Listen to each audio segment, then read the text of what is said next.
So, hello everybody. Let's give you some history. 8 years on the air.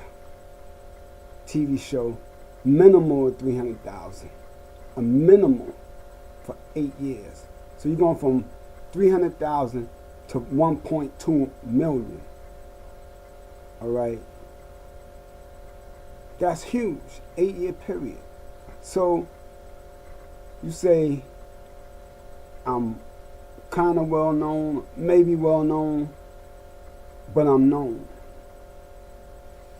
And we're taking things to a different level. But I want to speak some thoughts into your mind, hearts, and spirit. Because we are at a place where we really don't understand what place we at. Because we talk and we argue and we bicker about things that are trivial. Things that are not even worth to speak upon. Unless you're dealing with actual facts, dealing with mathematics, dealing with things that compute and make sense. Like 1 plus 1 equals 1. And then 1 times 2 equals what? An addition. And 2 times 2 adds to another addition. So you're multiplying instead of subtraction taken away. So we're going to do some multiplication. We know that black people have overcame slavery. So they say. We went through the civil rights movement. We went through the Black Panther movement. We went to the crack epidemic. So we're talking about from the 1600s to the 1800s to the 1900s to 2014. We're talking about what some people call prosperity and what some people call procrastination of a nation. Because when you don't exceed beyond the suffering that you went through, then what have you really done or accomplished? So you have to ask yourself certain things. You have to fit dynamics into what your thought process really is. Not say, oh, this is because you say it is, but it is because it's actual facts. Sometimes we get into our emotions and our feelings, but we don't deal with actual facts. We just deal with emotions and feelings. And that's the problem with the black nation. We deal with emotion and feelings instead of actual fact. Here's an emotion and a feeling. Oh, I ain't going to vote for him because nothing's going to change. In your mind, that's logical, but check this out. If nothing was going to change, we'd still be butt naked, chained up, and sold on Wall Street in 2014 if nothing's going to change. So that excuse is mute and done and finito, finish. That excuse no longer applies. But to you it does. Why? Because you stuck on stupid. That's why. For an advancement of a nation, you have to advance. You have to move forward. You have to prosper. You have to elevate. That's what the word advancement means. Advance don't mean to go back, be stuck on stupid, be stuck begging the slave master for everything to give me. And I say slave master for a reason. Not because today we're still butt naked sold on Wall Street, but our mental today is like we're still sold on Wall Street, butt naked, asking the master for everything. The $1 bill don't generate one time in the black community. You get your paycheck and then you send it out the community. You send it to the liquor stores. You send it to the Chinese spot. You send it to McDonald's. You send it to the Applebee's. You send it to the movie theaters. But when does it generate in your community so that your community can prosper? It doesn't. These are facts. But you want to mimic and fight. Oh, we shall overcome kumbaya. Where's kumbaya? Where? With your pants sagging? With the women shaking their butts? Looking all nasty and retarded looking? Excuse me, looking like they have mental disabilities? Is that what we have become, to where we're taking guns and knives and shooting each other over Jordans and cell phones, iPhones, Androids, whatever? Is that what this nation has become? Is that what Martin Luther King died for? Yet, we say, oh, don't use the N-word. Words move forward over generations. Words in some aspects have the same effect, and in some aspects it don't. For some people, words is a word of endearment. All right. So when you say it, like in the 50s with rock and roll, when they said it was the devil's music, with Elvis Presley and what's his name, Little Richard, Elvis Presley and Little Richard, they were doing the devil's music, rock and roll. But it went from the blues to rock and roll, and then from rock and roll to R&B, heavy metal, or whatever you want to call it. But they elevated the music. The mindset is not the same. Just like 20 years ago, you couldn't come out the closet. But now, 2014, you could be out the closet, be in the military, be all you can be. Because of the elevation of the times. So he said, oh, don't use the N-word. And I understand where you're coming from, but let me explain this to you. 40 years ago, we was high in literacy. Now, literacy is worse in the black nation in America than it was 40 years ago. Do your research. I'm not here to do research with you. I'm here to give you information. You study for yourself and you research for yourself. 40 years ago, the Ku Klux Klan was killing us. Now we're killing us more than the Ku Klux Klan ever did 40 years ago. 5, 10 times over. To the whole point of the civil rights movement. That's madness. Kids killing kids over sneakers, over cell phones, over a block that they don't own. You own the block, but when the police come, you run away. So where's the common sense in that?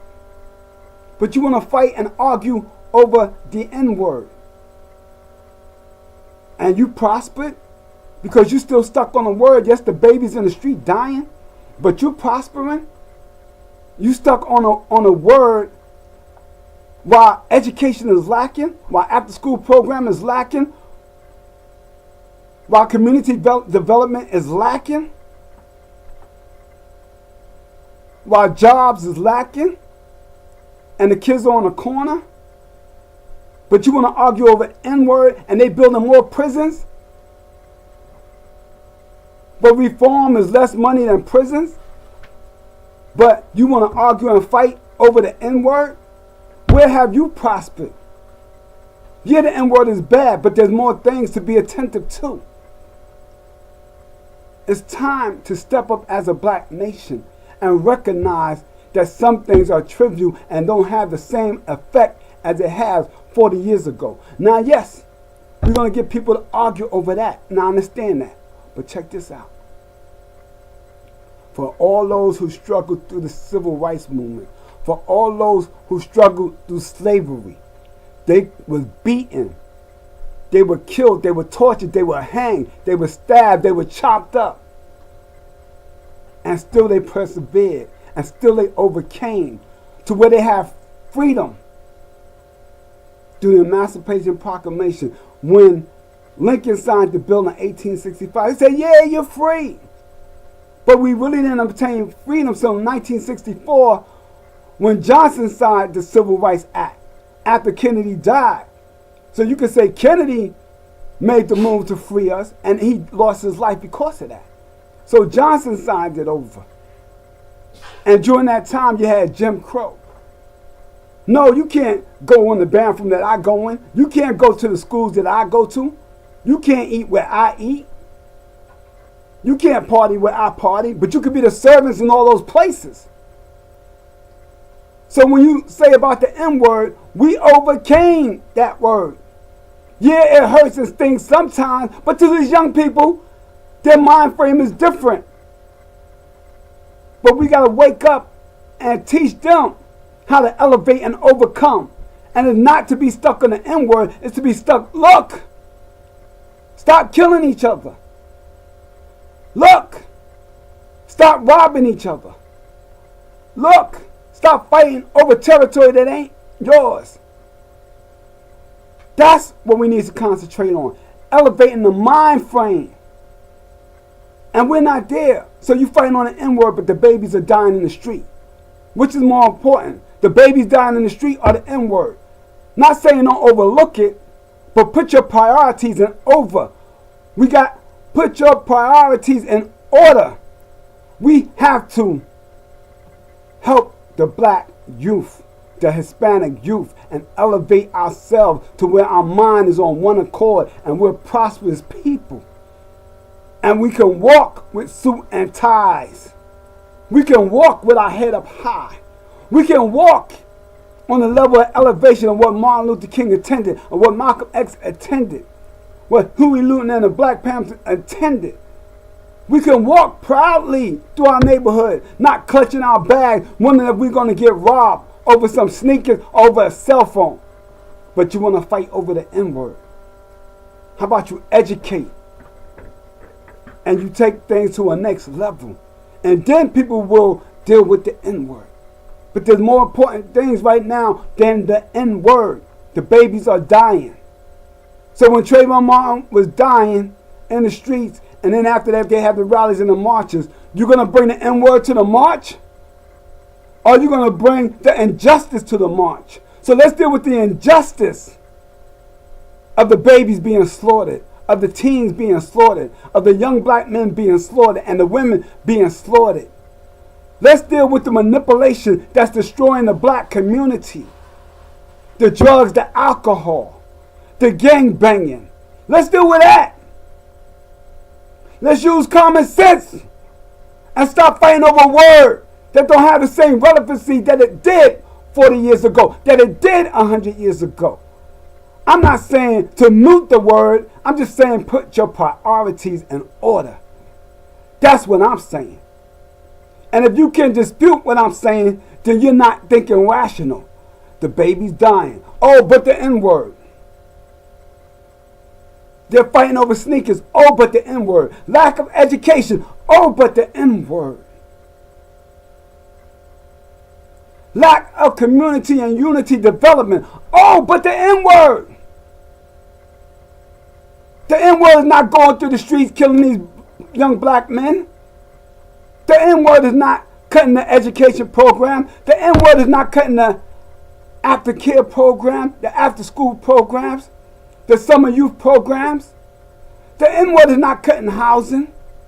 The N-word is not cutting salaries. The N-word is not destroying the black community. The black community is destroying the black community, not the N-word. So we have to raise up to levels and teach to unify and love one another and deal with priorities. Then we can deal with the N-word. Not saying don't mute it. I'm just saying put your priorities in order. You marching over N-word, or you marching over injustice of what's being done in our communities, of our kids being targeted for prison, for slave warehouses. So you think about it, and you think about the way that I put the things that I put. And I will be placing more videos on here, and it give you a chance to feedback and to reflect upon what I'm saying. I'm not saying don't think about what the N-word is and what it represents. I'm just saying put your priority in order in the black community and help to raise a black nation and teach them to not destroy each other. Concentrate on those things. Concentrate on protests when we're being classified as less than what we are. Royal kings and queens from the motherland, Africa. Think about those things. Reflect on those things and be the better you. And if you believe in Allah, may Allah bless you. If you believe in Muhammad, may Muhammad bless you. If you believe in Jesus, may Jesus bless you. Whatever religion you believe in, be blessed in that. Because I come to give a universal word. I come to give a point that we must overcome and get rid of trivial things and put and focus on things that matter now in 2014. Put our priorities in order. Thank you. And be blessed. And let's prosper and go higher. Peace.